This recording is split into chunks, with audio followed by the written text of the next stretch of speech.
اس بات کو دل کی تختی پہ لکھ کے لے جائیں اور شادی کے دن سے یاد رکھنا. جہاں شادی ہو اسے بھی پیغام بھیج دیں, اسے کہیں کہ وضو میں آنا. اپنی بہنوں کو جو جاتی ہیں پہلے چلی جاتی ہیں انہیں کہیں دلہن کو وضو کرانا. یا جب یہاں پہنچے, یہاں پہنچ کے کون وضو کرے گی؟ جس نے 5,000 یا 25,000 دیا ہے میک اپ کا, وہ وضو کہاں کرے گی؟ یہ سوچئے نا کہ یہ رسمیں ہمیں کس سائڈ پہ لے گئی. جو بیوٹی پارلر پہ 15,000 یا 25,000 دے کے آئی ہے وہ وضو کر کے اسے ضائع کرے گی؟ اس کا تو 1000 بار وضو ٹوٹے, وہ نہیں کرے گی وضو. کیوں کرے گی؟ یہ چیزیں ہمارے اندر بے حسی بے غیرتی پیدا کر رہی. یہ انگریزوں کی چال تھی. آج ایسے کلپ بن گئے بالوں میں لگانے کے لیے کہ 10 دکانیں پھر کر جس لڑکی نے ایک کلپ خریدا ہے وہ چاہتی ہے کہ اس کو چھپا دے دوپٹے میں.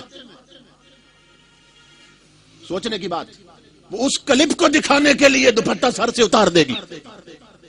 ایک کلپ کے لیے دوپٹے اتر گئے. اور پھر یہاں لاکٹ جو بنے ہیں, لاکٹوں کے لیے گلے سے بھی گئے. اور تعلیم ایسی, اسکولوں میں کالجوں میں تعلیم ایسی دی جا رہی. پہلے یہ ہوتا تھا کہ بزم ادب ہوتا تھا. ہر ہفتے اسکولوں کالجوں میں بچوں کو بچیوں کو سیرت رسول عربی پر تقریریں لکھ کے دی جاتی تھی. وہ تقریریں کرتے. اور اس وقت صورتحال یہ ہے کہ ہماری بر اعظم ایشیا کے سب سے بڑی یونیورسٹی پنجاب یونیورسٹی لاہور, اس میں ڈانس کی کلاس شروع ہو چکی. یہ پرویز مشرف کے دور سے ہوا. ہیرا منڈی سے ماہر کنجریاں بلا کر انہیں وہاں پروفیسر اور لیکچرر مقرر کر دیا گیا. اب تاجدار کائنات کا کلمہ پڑھنے والی ہیں وہاں ڈانس سیکھتی ہیں. یہ صورتحال ہو چکی. امام الانبیاء کے غلاموں, یہ وہ ساری چیزیں ہیں جن پر توجہ کی ضرورت ہے. تو آقا فرماتے ہیں کہ جو میاں بیوی جب دولہا بنے تھے, دلہن اور دولہا پہلی رات دنیا سو جائے اور وہ وضو کر کے مصلی پہ آ جائیں. یہ بتانا چاہتا ہوں رب کس طرح خوشی میں شریک ہوتا. اللہ فرماتا ہے فرشتوں مجھے اپنی عزت کی قسم ایسا کرو, تمہیں حکم دے رہا ہوں میرے عرش پہ نئے سرے سے چراغاں کر دیا جائے. یہ چھوٹی سی بات نہیں. یہاں چراغاں ہوا ہے نا, تو وہ شادی کیسی عظیم شادی ہوگی کہ بندہ شادی کر رہا ہے, چراغاں خدا کروا رہا. اللہ فرماتا ہے میرے عرش پر کن دلوں کے نقشے بدل دیے جائیں, ڈیکوریشن کا انداز بدل دیا جائے, نئی سیٹنگ کر دو میرے عرش پر فرشتوں. فرشتے عرض کرتے ہیں مولا کیا ہونے والا؟ اللہ فرماتا ہے ہونے والا نہیں, ہو چکا ہے. زمین کی طرف دیکھو, 2 دولہا دلہن سارا کچھ بھول کر میری خاطر مصلی پہ آ گئے. انہوں نے آج جذبے اپنے میرے ہاتھ میں دے دیا, ان کی پیشانیاں میرے دروازے پہ جھک گئیں. مولا کیا خوش بخت جوڑا ہے, کیا خوش نصیب جوڑا ہے کہ جس کی خوشی میں تو بھی شریک ہے. فرمایا فرشتوں صرف چراغاں نہیں کرنا, ان کے لیے گفٹ بھیجنا ہے. مولا کیا کرے؟ آواز آتی ہے جنت میں جاؤ, میری رحمت کی ایک چادر لاؤ, میرے فضل کی جھالریں لگاؤ اور لے جاؤ زمین پر جہاں دونوں کھڑے ہیں, اس ایک چادر میں دونوں کو لپیٹ دیا جائے.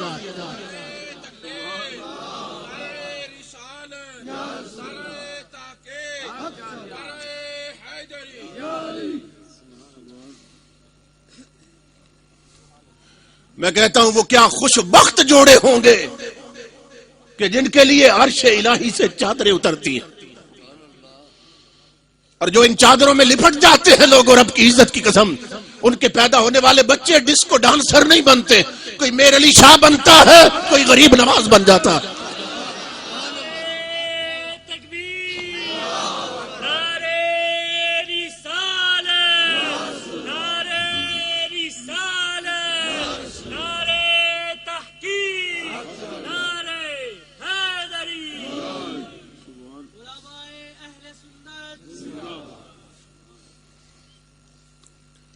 یہ اس طرح اولاد سیدھے راستے پہ چلتی ہے. حضرت بابا فرید گنج شکر رحمت اللہ تعالی ان کی ابھی عمر 6-7 سال کی تھی. محلے کی عورتیں ان کی والدہ کے پاس گئیں, کہنے لگی فرید کی ماں ہمیں ایک بات کا جواب دے, تیرا بچہ ہمارے بچوں جتنا ہے, عمر ایک ہی کنویں کا پانی پیتے ہیں, ایک ہی زمین کا اناج کھاتے ہیں, پھر اتنا فرق کیوں ہے کہ ہمارے بچے سارا دن گلیوں میں آوارہ گردی کرتے ہیں, گلی ڈنڈا کھیلتے رہتے ہیں, تیرے فرید کو جب دیکھو حضور پہ درود پڑھتا نظر آتا, دنیا سوتی ہے یہ مصلی پہ روتا, اتنا فرق کیوں ہے فرید کی ماں. آپ ہنس پڑی, فرمائے اس میں تنہا فرید کا کمال نہیں, تھوڑی سی میری محنت بھی شامل. فرمایا میری محنت بھی شامل. انہوں نے کہا کیا محنت ہے؟ فرمانے لگی محلے کی عورتوں, اللہ کی عزت کی قسم, میں نے جتنا عرصہ فرید کو دودھ پلایا ہے کبھی بغیر وضو کے دودھ نہیں پلایا. یہ تنہا فرید کا کمال نہیں, یہ اس مقدس دودھ کا کمال ہے جو فرید کی رگوں میں گردش کر رہا ہے.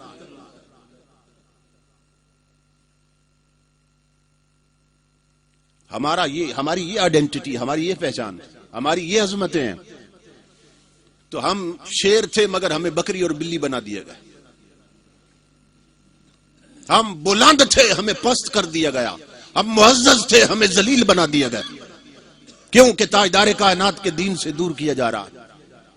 بے حسی کی چادر میں ہر کوئی شخص لپٹا ہوا نظر آتا اور آنکھ بند ہونے کی دیر ہے. مولا کائنات علی المرتضی فرماتے ہیں ساری دنیا سو رہی ہے, جب مریں گے تب جاگ جائیں گے. یہ 4 دن کی چاندنی ہے لوگوں جس کے ہم دھوکے میں پڑے ہوئے ہیں. فرمایا ساری دنیا سو رہی ہے اور جب مریں گے تب جاگیں گے. وہ بیٹیاں جو آج صرف چھوٹا سا دوپٹہ ٹکڑا سر ڈھانپنے کے لیے استعمال کرتے ہوئے کہتی ہیں ہمیں الجھن ہوتی ہے, سانس بند ہوتا ہے. میں کہتا ہوں میری بہن بیٹی غور کر, جب 22 گز لٹھے کے کفن میں لپیٹ کر تجھے تاریخ قبر میں ڈال دیا جائے گا, تیرا دم کتنا گھٹے گا. اس وقت کو یاد کرو, قبر ہمارے سامنے رکھو, قبر سے نظر نہ ہٹانے پاؤ. اپنی عاقبت کی فکر کرو. وہ پلٹ کے آ نہیں سکتی نا, ورنہ تمہیں بتاتی کہ وہاں کیا ہوتا ہے.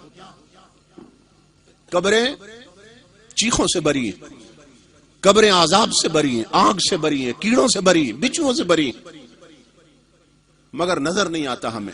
تو جنہیں آتا تھا انہوں نے خبریں دے دی. انہوں نے فرمایا بچو قبروں سے, کہ بڑے بڑے قبروں میں لیٹے ہوئے آج چیخ رہے ہیں اور کیا کہتے ہیں, حل من احد من یذکر غربتنا. بہت سی قبروں میں وڈیرے امیر زادیاں, وہاں کا سکہ پاس کوئی نہیں تھا, وہاں کے لیے تیاری کوئی نہیں کر رکھی. بہت سے امیر زادیاں قبروں میں ہیں اور آپ چیخ کے کہتے ہو دنیا والوں, ہے کوئی جو آج ہماری غریبی پہ ترس کھائے؟ افسوس, وہ حسن جس پر ناز تھا آج کیڑوں کی خوراک بن گیا. ہڈیاں بکھر گئیں, وہ بال جس پر نہ جانے کتنے دیوانے لپکتے تھے وہ آج خاک میں خاک ہو گئے. ایک بزرگ چوک میں بیٹھے تھے, رو رہے تھے. کوئی پیجارو پہ جا رہا تھا, کوئی لینڈ کروزر پہ جا رہا تھا, کوئی 2D پہ جا رہا تھا. بڑی بڑی امیر زادیاں گزر رہی تھی, آذان ہو رہی تھی, نہ کسی کو خدا یاد نہ رسول یاد. وہ دیکھتے تھے نہ سب کی طرح روتے تھے. کسی نے کہا کیوں روتے ہیں؟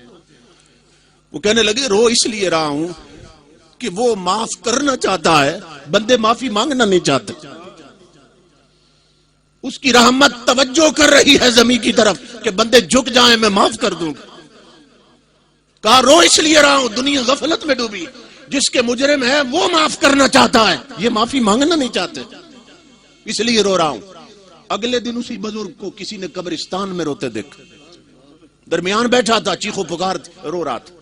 کسی نے کہا بزرگو عجیب آدمی ہے, آبادی میں بھی روتے ہیں اور ویرانے میں بھی, وہاں بھی روئے اور یہاں قبرستان میں بھی رو رہے ہیں, اب کیوں رو رہے ہیں؟ رو کر فرمانے لگے اب اس لیے رو رہا ہوں کہ دنیا معافی مانگ رہی ہے, وہ معاف کر نہیں رہا. اب قبروں میں چیخو پکار ہے مولا معاف کر دے. اب بچھو ڈس رہے, آگ لگی ہے جسموں کو, اب کہتے ہیں معاف کر دے, وہ کہتے ہیں نہیں معاف کرتے. محلے مسجدیں بنوائی تھیں, ممبروں پہ اپنے بندے بٹھائے تھے جو پیغام دیتے تھے تمہیں کہ وہاں پہنچنے سے پہلے جاگ جاؤ, زندگیاں بدلو, سیرت و کردار بدلو. مگر تم ٹس سے مس نہیں ہوتے تھے. کہا وہ وقت گزر گیا، اب صرف رونا رہ گیا. تو امام الانبیاء کے غلاموں، خدا کے لیے اس وقت تو ہر وقت اپنے پیش نظر رکھا. قبر ہمیشہ سامنے رہنی چاہیے، اور جن کے وہ سامنے رہتی ہے انہیں پھر ہر شے بھولی رہتی. اس لیے ہمیں یہ چاہیے کہ ہم امام الانبیاء کی سچی غلامی میں آئیں. یہ جو زندگیوں کو روگ لگے ہیں نا، گھروں میں پریشانیاں آئیں، پورے ملک پر نہیں پورے عالم اسلام پر ایک نحوست مسلط، اور زندگیاں اجیرن بن گئیں، اور کتوں سے بدتر زندگی ہو گئی مسلمانوں کی. یہ صرف اس لیے ہے کہ ہم تاجدار کائنات کے سچے غلام نہیں رہے. ہماری مسجدوں کی چٹائیاں نمازیوں کا انتظار کرتی رہتی، الماریوں میں رکھے ہوئے قرآن پڑھنے والوں کے منتظر ہیں. ہماری بیٹیاں ناول پڑھتی، اخبار جہاں پڑھتی ہیں. کتنی ہے گھروں میں جنہوں نے کبھی مصطفیٰ کا قرآن پڑھا؟ یہ صورتحال ہو چکی.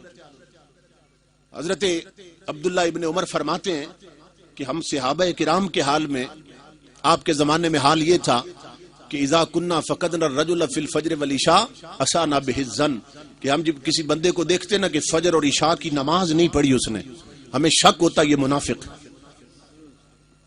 کہ وہ مسلمان اور فجر کی نماز چھوڑ دے، وہ مسلمان اور عشاء کی نماز نہ پڑھے.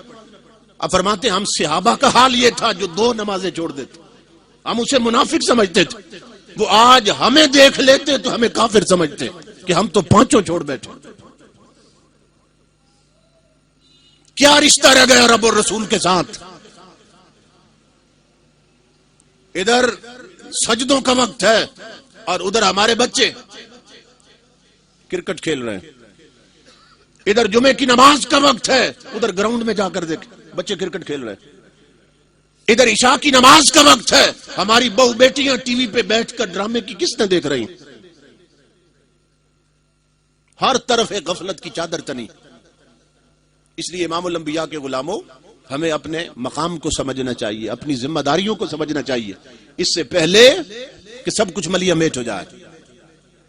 یہ یاد رکھیے، صحابہ کرام نے حضور سے سوال کیا اتہلک القریۃ وفیہا الصالحون یا رسول اللہ، کہ یا رسول اللہ صلی اللہ علیہ وسلم، آقا کیا بستیاں اور آبادیاں اور ملک ویران ہو سکتے ہیں اس حال میں بھی کہ وہاں اللہ اللہ کرنے والے موجود ہوں؟ جس طرح آج ہمارا یہ تصور ہے نا کہ جی اللہ اللہ کرنے والے موجود ہیں اس لیے ہم ہلاک نہیں ہوں گے، لیکن امام الانبیاء نے بتایا کہ پھر بھی ہو جاؤ گے.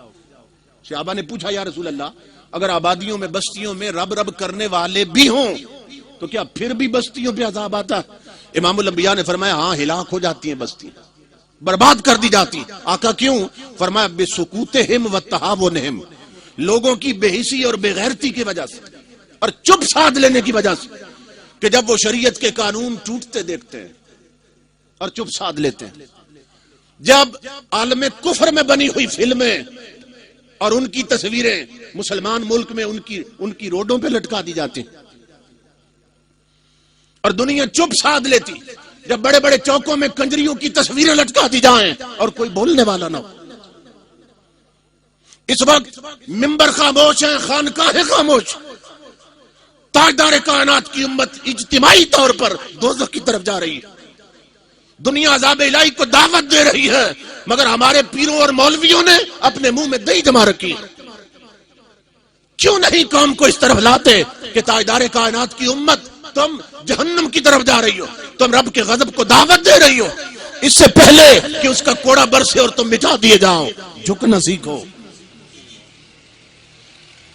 کیا سمجھتے ہیں یہ جو سیلاب کی نظر ہوئے علاقے